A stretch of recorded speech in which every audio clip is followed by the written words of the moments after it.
Hi friends, welcome back to my channel. இன்றைக்கி நம்ம சேனலில் என்ன பார்க்க போகிறோன்னா தந்தூரி ஃபிஷ் கறி தான் பார்க்க போகிறோம். அதுக்கு முன்னாடி நீங்கள் நம்ம சேனலுக்கு வரது ஃபஸ்ட் டைம் இருந்தால் ப்ளீஸ் சப்ஸ்கிரைப் பண்ண மறக்காதீங்க. கூடவே இருக்கிற பெல் பட்டனையும் ப்ரெஸ் பண்ணுங்கள். வாங்க வீடியோக்குள்ளே போகலாம்.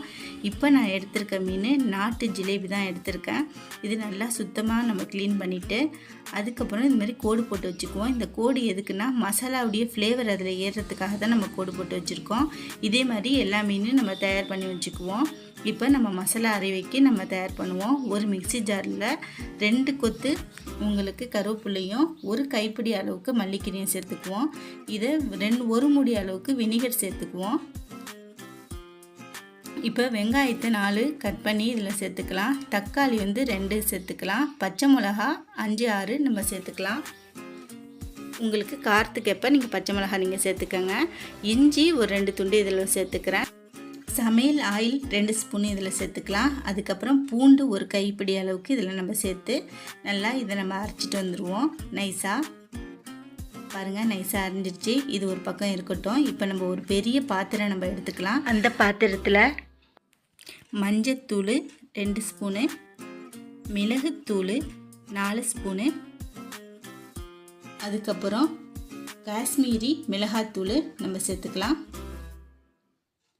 4 ஸ்பூன் நம்ம சேர்த்துக்கலாம். இதில் காரம் குறைவாக தான் இருக்கும், அதனால் கூட நீங்கள் சேர்த்துக்கலாம். எனி ஃபிஷ் ஃப்ரை மசாலா ஏதாவது உங்கள்கிட்ட இருந்தால் நீங்கள் அதையும் நீங்கள் சேர்த்து கூட நீங்கள் செய்யலாம். உப்பு தேவையான அளவு சேர்த்துக்கோங்க.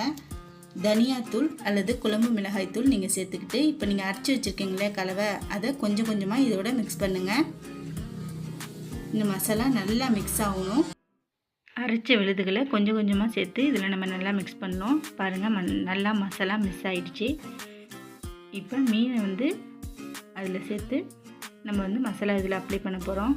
பாருங்கள், அந்த இடுக்கெல்லாம் படுற மாதிரி எல்லா பக்கமும் அப்ளை பண்ணணும்.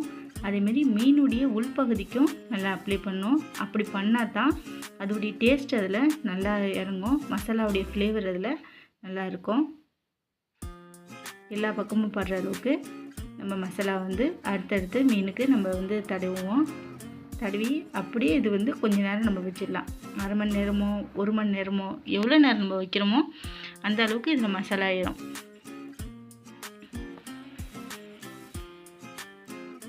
மசாலாவை வேஸ்ட் பண்ணாமல் எல்லா பகுதியிலையும் இருக்கிற மாதிரி நீங்கள் தடவி வச்சுருங்க. இப்போ நான் 4-5 மீன் வச்சுருக்கேன். அந்த எல்லா மீனுக்கும் படுற அளவுக்கு நான் மசாலா இதில் உங்களுக்கு நான் சொல்லியிருக்கேன். எந்த அளவு உங்களுக்கு மீன் இருக்கோ அந்த அளவுக்கு நீங்கள் மசாலாவை கூடவோ குறைச்சோ நீங்கள் ஆக்கிக்கோங்க. அதாவது சாதா பொரித்து சாப்பிட்றத விட இந்த சுட்ட மீன் ரொம்ப டேஸ்ட்டாக இருக்கும். இது டிஃப்ரெண்ட்டான உங்களுக்கு டேஸ்ட் கொடுக்கும். பழங்காலத்துலாம் வெறும் மீனை தான் எந்த மசாலா இல்லாமல் சுட்டு சாப்பிடுவாங்க. அதுவும் டேஸ்ட்டாக தான் இருக்கும். ஆனால் மசாலா வச்சு நம்ம சுட்டு சாப்பிட்டா ரொம்ப நல்லாயிருக்கும். நல்ல மசாலாவை 2 தடவை நல்லா 2 பக்கமும் நம்ம தடவி கொஞ்சம் நல்லா கட்டி வச்சாச்சு. அதோடு நம்ம ஃப்ரிட்ஜில் இதில் 1 மணி நேரம் வைப்போம். அதுக்குள்ளே நம்ம அடுப்பு தயார் பண்ணுவோம். பாருங்கள், ஒரு 3 செங்கல் தான் அது சுற்றி வச்சு நம்ம ரெடி ஆகிடுச்சு. இதுக்கு மேலே கம்பி வச்சு நம்ம மீனை சுட ஆரம்பிப்போம். நான் முதல்ல 3 மீனை சுட ஆரம்பிக்கிறேன். அதுக்கப்புறம் 2 மீன். இது உங்களுக்கு மீன் வேவறதுக்கு ஒரு பக்கம் வேவறதுக்கு 20 நிமிஷமும் மறுபக்கம் வேவறதுக்கு 20 நிமிஷமும் ஆகும். 40 நிமிஷம் ஆகும். செம்மையாக வெந்துடும். செம்ம டேஸ்ட்டாக இருக்கும். பொரிச்ச மீனோட சுட்ட மீனுக்கு தான் ருசி அதிகம்னு சொல்லுவாங்க. நெருப்பு அதிகமாக இருந்துச்சுன்னா சீக்கிரம் உங்களுக்கு ஃப்ரை ஆகிடும். தந்தூரி ஃபிஷ் கறி உங்களுக்கு ரெடி ஆகிடுச்சு. எப்படி இருக்குது பாருங்கள்.